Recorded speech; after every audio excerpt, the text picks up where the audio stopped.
Hello বন্ধুরা, আপনাদের সবাইকে স্বাগতম জানাই আপনাদের এই YouTube channel Tripura job express. তো বন্ধুরা, আজকের এই ভিডিওতে Tripura state cooperative consumer federation limited তরফ থেকে একটা নতুন চাকরি বিজ্ঞপ্তি বেরিয়ে এসেছে। সেই বিজ্ঞপ্তি সংক্রান্ত আলোচনা আমি এই ভিডিওতে করব। তার সাথে ত্রিপুরার মধ্যে দুইটি নতুন বেসরকারি চাকরি বিজ্ঞপ্তি বেরিয়ে এসেছে, সেই চাকরি বিজ্ঞপ্তি সম্পর্কিত আলোচনা আমি একই ভিডিওতে করব। তাই এই ভিডিওটি খুবই ইন্টারেস্টিং ভিডিও হতে যাচ্ছে, তাই ভিডিওটি শুরু থেকে শেষ পর্যন্ত দেখবেন। আর ভিডিও ডিসক্রিপশন চেক করতে বলবেন না, কারণ ত্রিপুরার মধ্যে ত্রিপুরার জল দপ্তর থেকে একটা নতুন চাকরি বিজ্ঞপ্তি বেরিয়ে এসেছে। সেই বিজ্ঞপ্তির লিঙ্ক আমি ভিডিও ডিসক্রিপশনে দিয়ে দেবো, ভিডিও লিঙ্ক ভিডিও ডিসক্রিপশনে দিয়ে দেবো, সেটা আপনারা চেক করে নেবেন, ঠিক আছে? তো এই বিজ্ঞপ্তিটি দেখার জন্য আপনারা ফার্স্টে Tripura state cooperative consumer federation লিমিটেডের যে অফিসিয়াল ওয়েবসাইটটি আছে সেখানে চলে আসবেন। অফিসিয়াল ওয়েবসাইটের লিঙ্ক এবং অফিসিয়াল পিডিএফ এর লিঙ্ক আপনারা ভিডিও ডিসক্রিপশনে পেয়ে যাবেন, তা নিয়ে চিন্তা করবেন না। তো এখানে এসে আপনারা এখানে যে নোটিস অ্যান্ড টেন্ডার্স আছে সেখানে এসে রিক্রুটমেন্ট নোটিসের মধ্যে ক্লিক করবেন। ক্লিক করার পর আপনাদের সামনে সেই অফিসিয়াল নোটিফিকেশনটি ওপেন হয়ে যাবে। এখানে দেখতে পাচ্ছেন ভ্যাকেন্সি, একটা নতুন ভ্যাকেন্সি ছাড়া হয়েছে। তো পিডিএফ এর মধ্যে ক্লিক করবেন। তো বন্ধুরা, এই বিজ্ঞপ্তির মধ্যে দেখতে পাচ্ছেন Tripura state cooperative consumer federation limited তরফের যে হোলসেলারে মেডিসিনের কাউন্টার আছে তার জন্য একটা ফার্মাসিস্ট আবশ্যক। এখানে একটা ফার্মাসিস্টের ভ্যাকেন্সি বেরিয়ে এসেছে, ঠিক আছে? যোগ্যতা এবার কি চাওয়া হয়েছে সেটা আমি আপনাদের বুঝিয়ে দিই।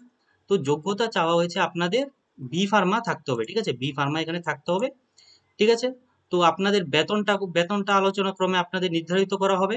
আর তার সাথে এখানে আপনারা অ্যাপ্লাই কি করবেন, ঠিক আছে? আপনারা একটা দরখাস্ত লিখতে হবে। দরখাস্ত লিখে দেখতে পাচ্ছেন এখানে ইচ্ছুক প্রার্থীদের নিকট হইতে সাদা কাগজে নিম্নলিখিত ঠিকানায় দরখাস্ত আহ্বান করা হচ্ছে, যে আপনাদের সাদা কাগজে একটা দরখাস্ত লিখে আপনাদের সেখানে সাবমিট করতে হবে। কোথায় সাবমিট করতে হবে? এখানে আপনাদের যোগাযোগের যে অ্যাড্রেসটা এখানে মেনশন করে দেওয়া হয়েছে, ঠিক আছে?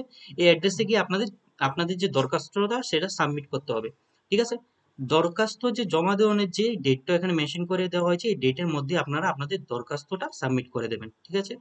এখন চলে যাই যে দুইটি নতুন বেসরকারি চাকরি বিজ্ঞপ্তি বেরিয়েছে সেই চাকরি বিজ্ঞপ্তির উপর।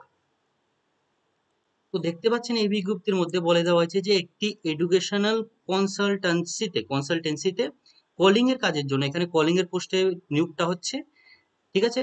ককবরক ভাষা জানতে হবে আপনাদের। ককবরক ভাষা জানা একজন মেয়ে প্রয়োজন, ঠিক আছে? এটা শুধু মহিলাদের জন্য, পুরুষ তারা এখানে অ্যাপ্লাই করতে পারবেন না, ঠিক আছে? যারা যারা ইচ্ছুক আছে তাদেরকে বলা হয়েছে, এখানে যে হোয়াটসঅ্যাপ নাম্বারটা দেওয়া হয়েছে এই হোয়াটসঅ্যাপ নাম্বারে আপনাদের বায়োডেটাটা আপনারা সাবমিট করবেন, ঠিক আছে? তারপর হচ্ছে দেখতে পাচ্ছেন যে একটা অ্যাকাউন্টেন্টের এখানে ভ্যাকেন্সি বা বের হয়ে এসেছে, যেখানে ফুল টাইম এবং অথবা পার্ট টাইম অভিজ্ঞ টেলি জানা, জিএসটি, ইনকাম ট্যাক্স জানা অ্যাকাউন্টেন্ট চাই, ঠিক আছে? তো যারা যারা এখানে ইচ্ছুক তাদেরকে বলা হয়েছে যে আপনাদের যে বায়োডেটাটা এই যে হোয়াটসঅ্যাপ নাম্বার, এখানে দুইটা যে হোয়াটসঅ্যাপ নাম্বার দেওয়া হয়েছে, যে কোনো একটি হোয়াটসঅ্যাপ নাম্বারে আপনারা আপনাদের বায়োডেটাটা সাবমিট করে দেবেন। আর এখানে আপনাদের বেতনটা যে নির্ধারিত হবে সেটা হবে আলোচনা ক্রমে, ঠিক আছে? আপনাদের আলোচনা ক্রমে আপনাদের বেতনটা নির্ধারিত হবে। তো বন্ধুরা, এটাই ছিল আজকের এই বিজ্ঞপ্তি। যদি আমার ভিডিওটা ভালো লাগে তবে তবে অবশ্যই আমার চ্যানেলটাকে সাবস্ক্রাইব করবেন। আর কোনো ধরনের যদি কোশ্চেন থাকে তাহলে অবশ্যই কমেন্ট সেকশনে জানাবেন।